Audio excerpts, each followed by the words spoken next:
বিশ্বকাপের বাকি আছে আর এক বছর।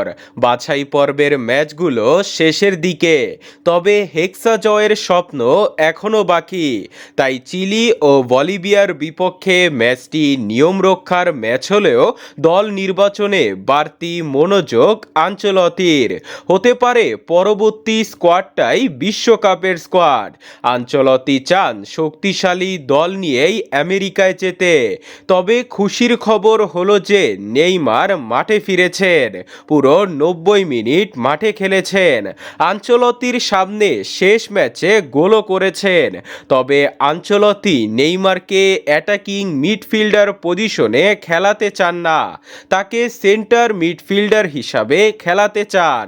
কারণ এই পজিশনে তাকে খেলালে ইনজুরিতে পড়ার চান্স কম।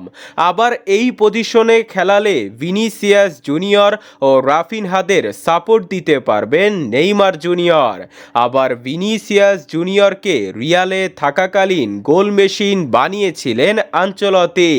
সেই একই ধারাবাহিকতা বজায় রেখেছেন ব্রাজিলেও। 2 ম্যাচে 1 গোল ভিনিসিয়াস জুনিয়রের। আবার দরিবলের সময় ভিনিসিয়াস জুনিয়রকে কেউ ব্যবহার করতে পারত না, কিন্তু এবার তাকে সবাই ব্যবহার করতে পারবে। আবার আছে বার্সার পোস্টার বয় রাফিনহা, যিনি আনচেলত্তির প্রধান অস্ত্র। ব্রাজিলে কখনোই তারকার অভাব ছিল না, তাই শক্তিশালী দল নিয়েই স্কোয়াড সাজাবে আনচেলত্তি।